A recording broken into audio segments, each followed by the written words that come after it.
ఈరోజే సంకష్టహర చతుర్థి, అలానే సోమవారం. కాబట్టి ఈరోజు సరిగ్గా సాయంత్రం 6:30 నుండి 7:40 మీ గుమ్మంపై ఇది చల్లండి. ఖచ్చితంగా మీ ఇంట్లోకి ధనం ఆకర్షింపబడుతుంది.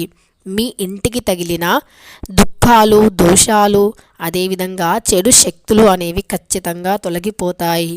సకల దుఃఖాల నుండి బయటపడడమే కాదు, సర్వ సమస్యలు కూడా మీ నుండి వీడిపోతాయి.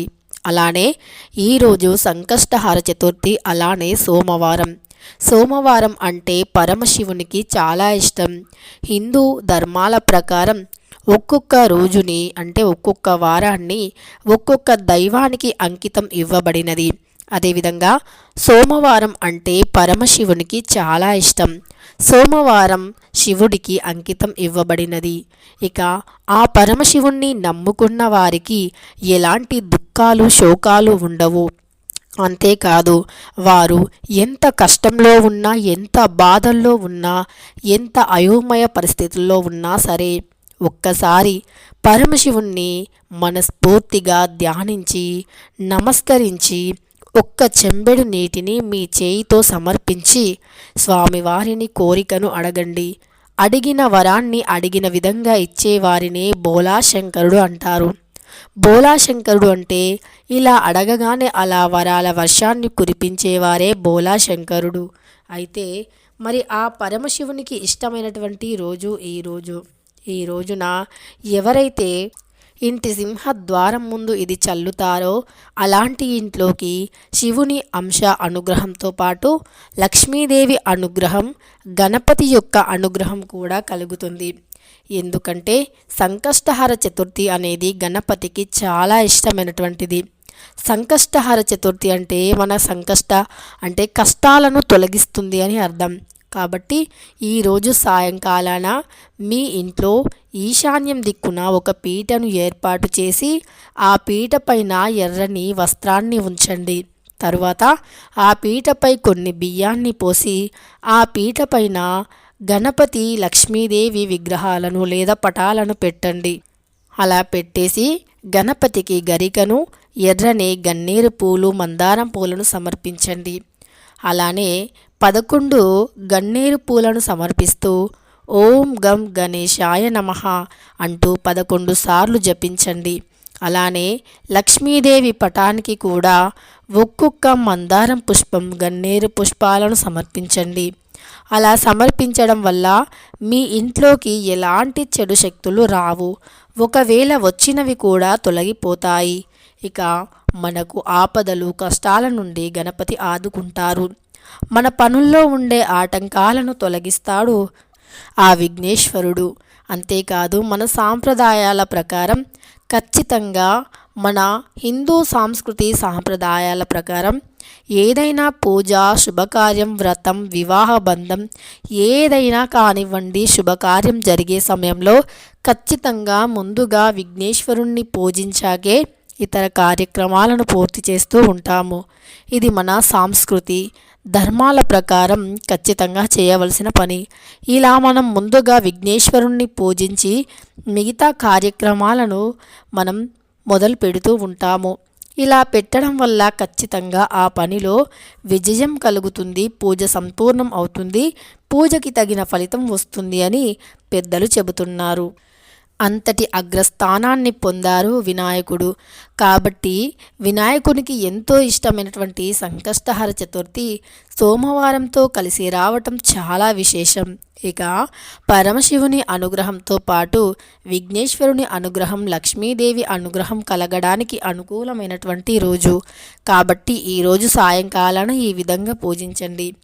మరి ఈశాన్యం దిక్కులోనే ఎందుకు ఆ విఘ్నేశ్వరుని ఫోటోని పెట్టాలి, లక్ష్మీదేవి ఫోటోని పెట్టాలి అంటే గనక, ఈశాన్యం దిక్కు లక్ష్మీదేవి, కుబేరస్వామి వారిద్దరూ కూడా ఉండేటటువంటి స్థానం.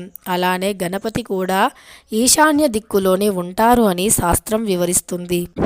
అందుకే ఈశాన్యం దిక్కున దైవాంగికమైనటువంటి మొక్క, కలబంద మొక్క ఏదైతే ఉంటుందో దానిని ఈశాన్యం దిక్కున పెంచితే ఇంట్లో ధనధాన్యాలకి లోటు ఉండదు అని పండితులు వివరిస్తున్నారు.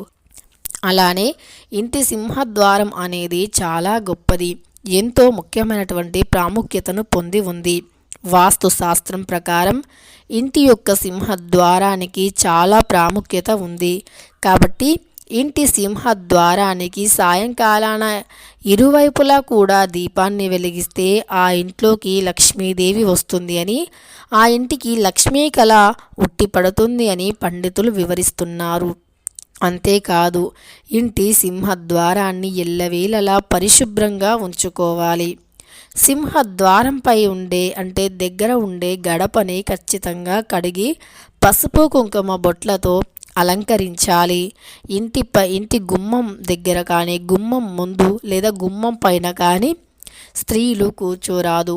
లేదా గుమ్మంకి ఇరువైపులా గుమ్మం బయట ఒకరు, గుమ్మం లోపల ఒకరు ఉండి గుమ్మంపై నుండి ఏదైనా వస్తువుని ఇచ్చిపుచ్చుకోవడాలు వంటివి చేయకూడదు.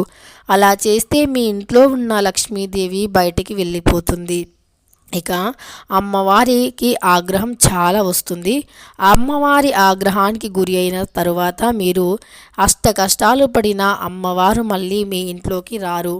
అమ్మవారు రావడం చాలా కష్టం. ఎందుకంటే ఒకసారి లక్ష్మీదేవి మన ఇంటి గడప దాటి బయట అడుగు పెట్టింది అంటే మరుక్షణం జ్యేష్ఠాదేవి ఇంట్లోకి వచ్చి తిష్ట వేసుకొని కూర్చుంటుంది.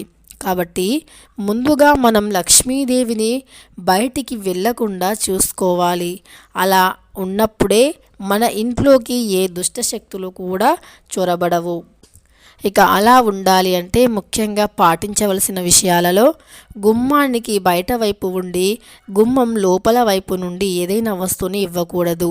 అలానే గుమ్మంపై కూర్చొని మాల కట్టడం, దువ్వుకోవటం, గుమ్మం పైన కూర్చొని తుమ్మటం, తినటం వంటివి చేయకూడదు. గుమ్మంపై తలపెట్టి పడుకోవటం వంటివి చేస్తే మహాపాపం అంటుకుంటుంది. ఈ చిన్న చిన్న నియమాలను ఏ ఇంట్లో అయితే పాటిస్తారో అలాంటి ఇంట్లో లక్ష్మీదేవి ఖచ్చితంగా తిష్ట వేసుకొని కూర్చుంటుంది. ఇక ఈరోజు సాయంత్రం 6:30 నుండి 7:40 లోపు మనం గుమ్మంపై ఏది చల్లితే సకల దరిద్రాలు, దృష్టి దోషాలు తొలగిపోతాయో ఇప్పుడు తెలుసుకుందాం. ముందుగా దీనికోసమని ఒక గాజు గ్లాసుని తీసుకోండి. అందులో గోపంచకం కూడా కలపండి, అంటే గోమూత్రం. గోమాత అంటే సాక్షాత్తు లక్ష్మీదేవి స్వరూపం. కాబట్టి గోపంచకాన్ని ఈరోజు మీరు సేకరించి ఆ పంచకంలో ఒక అర స్పూను పసుపు, గుప్పెడు రాళ్ళ ఉప్పు, చిటికెడు కుంకుమ, ఒక తెల్లని లేదా పసుపు రంగు పుష్పాన్ని వేసి మీరు ఆ నీటిని ఆ గోపంచకంలో కలిపినటువంటి వాటిని మీ సింహద్వారం పైన చల్లండి. గోపంచకం అనేది ఎంతో పవిత్రమైనటువంటిది. అంతేకాదు అందులో ఎన్నో రకాల ఔషధ గుణాలు కూడా ఉంటాయి. ఒక 2 చుక్కల గోపంచకాన్ని తీర్థంలా పుచ్చుకున్నట్లు అయితే శరీరంలో ఉండే మలినత్వాలే కాదు, కఠినమైనటువంటి జబ్బులు కూడా మాయమైపోతాయి. అంతేకాదు ఎన్నో రకాల సమస్యలు, ఆరోగ్య సమస్యల నుండి బయటపడతాము.